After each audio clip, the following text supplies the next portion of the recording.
man standing up at the window on the inside of the house. And the mother looked up and she could see no one. So she looked up and she said, I can't see anyone, just describe him to me. And she said, oh, he's very big, he's very big, he's got a dark coat on and he's got a white thing around his neck, which may indicate a clerical collar. But for the paranormalists, they're the ones who rate this house as one of the most haunted in Australia. So anyway, let's go in and see if the Reverend Eastman's home this evening, shall we? Let's go.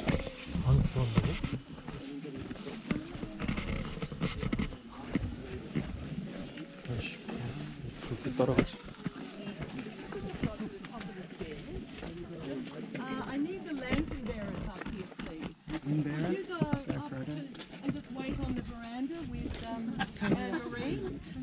No, wait. Yeah, you go up there too. We're going to take the candle, and the last lantern bearer, we're going to leave it here on the steps on the way up, okay? So we can see on the way out. And just remember to collect. So we'll all go.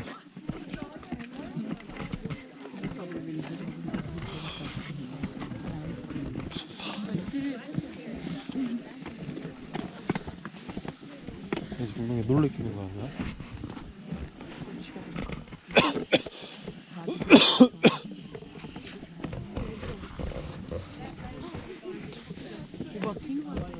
밖에 정답 없이.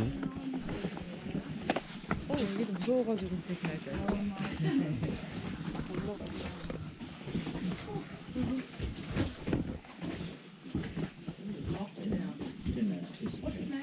Reverend Eastman.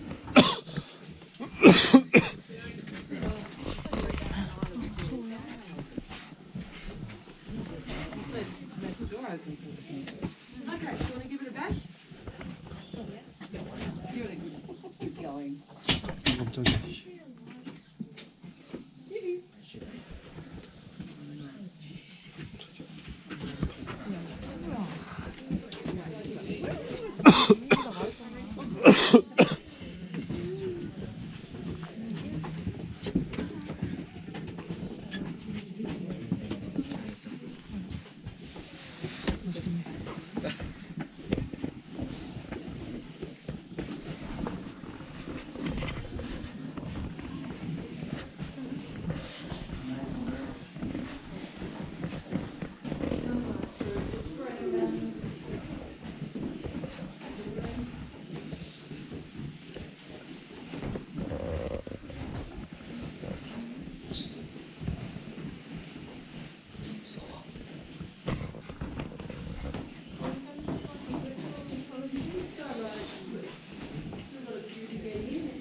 So this house, the parsonage, did my first paranormal tour in here the other night, and I was just an observer, but it was amazing. I hate to tell you, there was a lot of activity in that corner. The Geiger counters were going mad in that corner. Someone said, and also across the room, funnily enough, they were explaining to me that sometimes, spirits can attach themselves to objects, and over in that room is a brick that's been returned that was stolen, and it's in a cabinet. Well, those counters were going mad about that, about where that brick was, but also there. Anyway, don't worry about it. You're all good. Okay, so he died in this house. Now this house, it does creep me out a bit. Look, this house is open during the day if anyone wants to come up and stroll through. But I always sort of come out in a bit of a cold sweat in this house. In fact, most of the guys feel the same way about this house. There's something quite odd about it, and I can see why it is of great interest to paranormalists.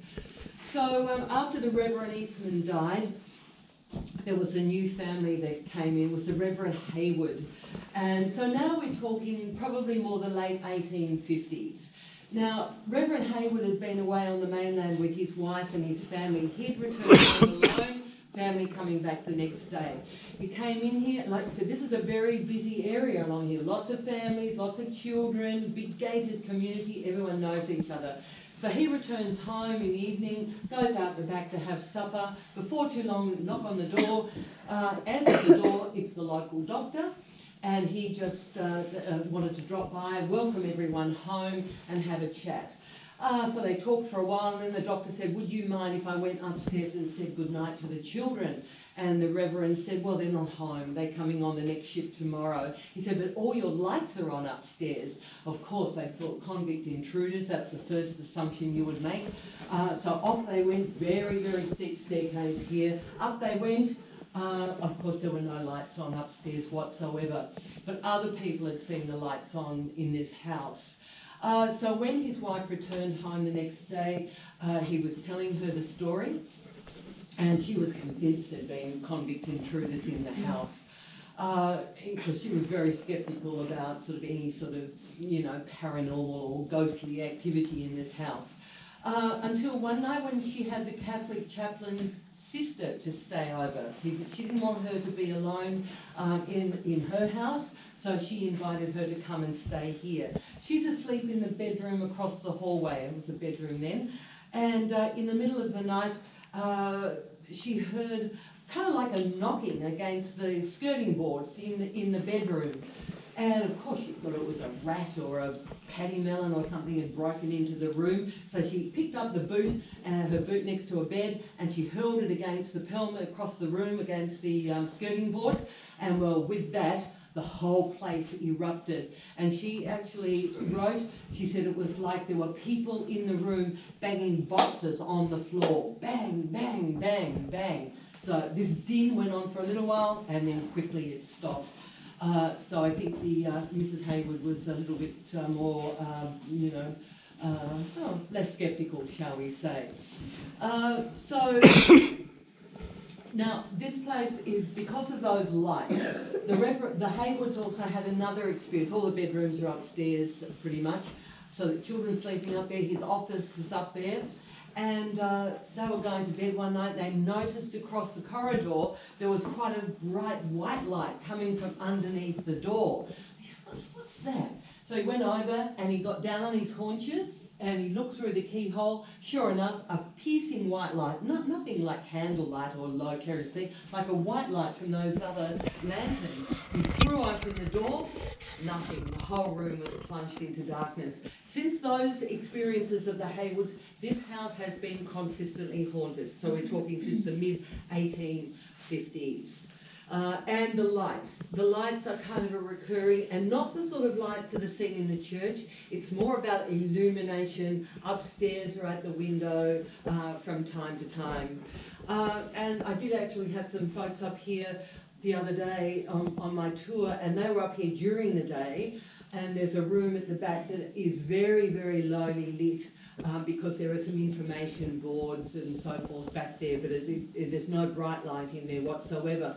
They went in there, and there were three of them, two girls, they were in their early 30s, two girls and a chap, and there are many rooms open out the back, and all the back door is open. And they went into that room, and there was a man sitting in the corner, shuffling papers, reading. And they said, "Oh, hi, how are you?" He said, "And how are you?"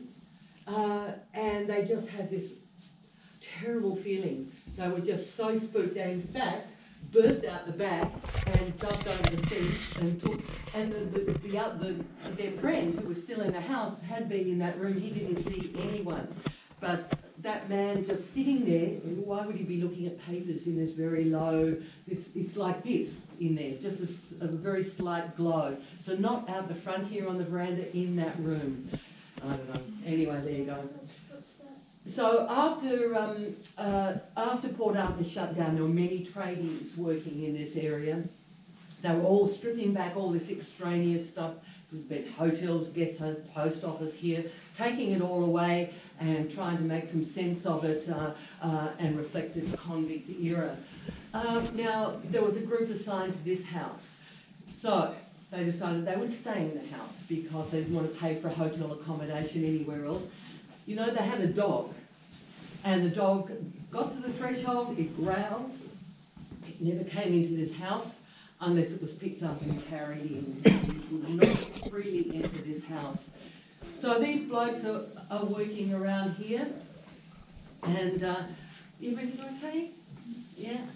The blokes are working in this house, and they've had a few things going on. A lot of tradies, remember, lots of houses, lots of people.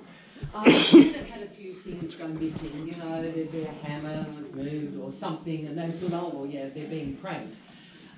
So they didn't think too much about it. Is everything all right? She's just a bit scared, so I'm going to take her out tomorrow. Yeah, just if you could just stay on the veranda. Yeah. Is that all right? Yeah? Okay.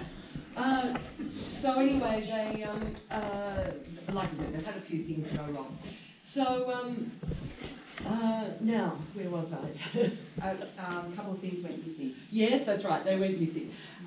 So it was one evening. Now, they were actually sleeping in this room. So there was the master builder sleeping here, there was an apprentice under that window, and a contractor sleeping in the bedroom at the back. So master builder's just about to get into bed, and it was this beautiful moonlight streaming down through the window, went bang, bang, bang, against this wall. There is that young apprentice, absolutely rigid on his bed. The banging was from his feet, banging against the wall. And of course he thought he was having an epileptic fit. He went over, tried to get him off his cot, wake him up. He could not shift him, and still this banging, bang, bang. Contractor comes in to see what what the drama was. And together they tried to lift this little boy, 16, 17 years old, off his cot and move him out of the room. They could not shift him. It took them a while. Finally they got him outside onto the grass. And finally he sort of got himself back together again, and he told his story. He said somebody approached his bed while he was asleep. He just had this huge sensation that somebody was right next to him. Then what happened was that they knelt on his chest, crushing him, pinning him to his bed.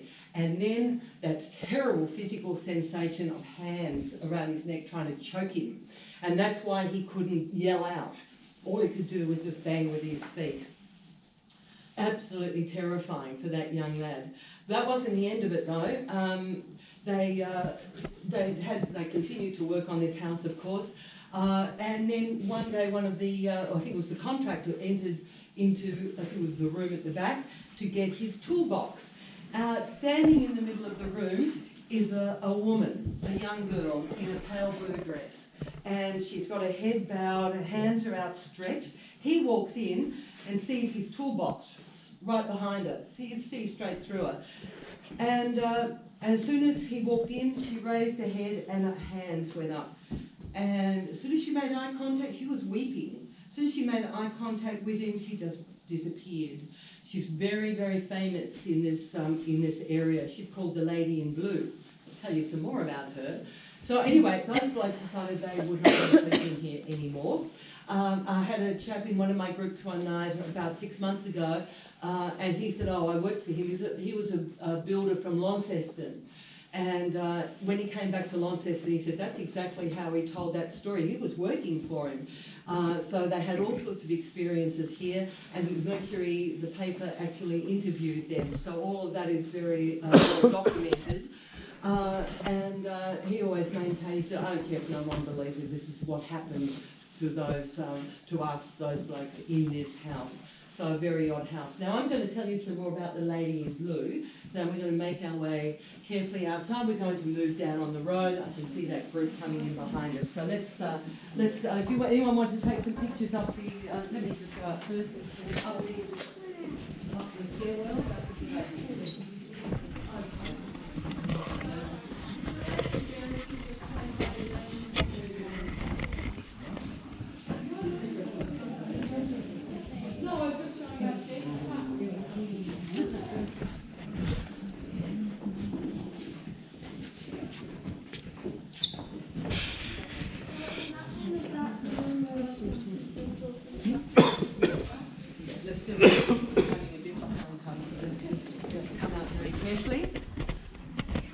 And we'll just move down onto the road. Thank you.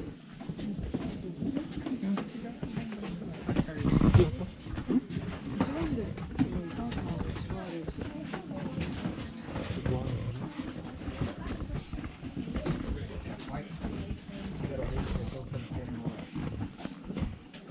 별 많다. 앞으로 찍혀? 안 찍힐걸? 올라가. 안 찍힐걸? 진짜. 은하수네? 구름 아니야? 어? 구름 아니야? 그거 그건 은하수. 저기 은하수라고. 이거 뭐라 그러지? 깜짝이야. 뭐라 그러더라? 은하수 아니야? 그러니까 은하수라고 부르는 거 맞는데 은하수 아닌 것 같은데. 이거 막 이렇게 뭐라 그래 이거? 은하수 맞아. 왜 은하수인데 이거? 조심해. 오로라 각인 거 아니야? 이거 오로라 아니야? 어디